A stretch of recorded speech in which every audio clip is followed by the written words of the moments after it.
नमस्कार। एक बहुत ही सुंदर आप लोगों को चुटकुला नाचपा का गीत सुनाए जा रहे हैं। बहुत ही सुंदर चुटकुला नाचपा का गीत है और पति पत्नी का नोक झोंक वाला गीत है। इसी पर आप लोग सुनिए, कैसा लगे लाइक सब्सक्राइब कीजिए, प्लीज कमेंट करके बताइए।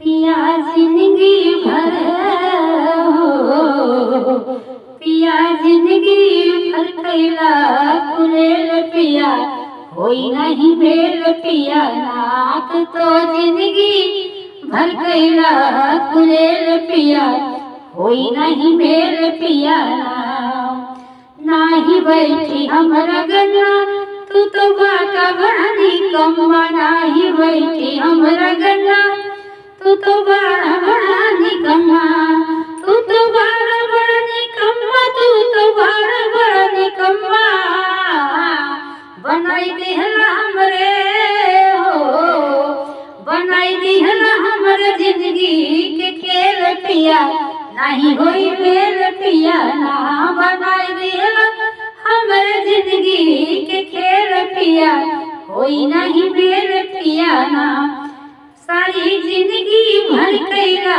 कुलेल पिया, होई नहीं मेल पिया ना।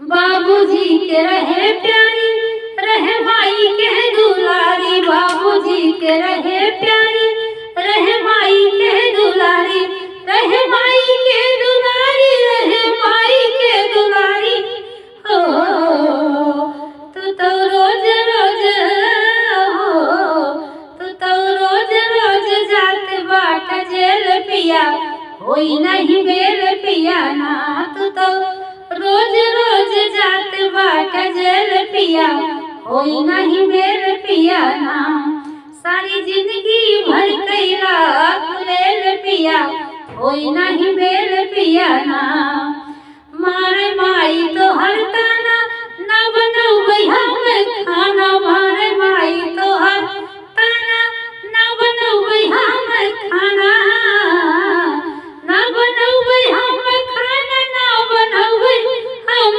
खाना, रोत बाट हमरे गोदी के गदेल पिया, नहीं होई मेल पिया ना, रोत बाटे हमरे गोदी के गदेल पिया, होई नहीं मेल पिया ना, सारी जिंदगी भर कैला कुलेल पिया, होई नहीं मेल पिया ना।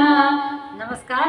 आप लोग पूरा वीडियो देखिएगा, फुल वॉच करके लाइक करिएगा, सब्सक्राइब करिएगा, प्लीज कमेंट करके बताइएगा। जय श्री कृष्ण, राधे राधे।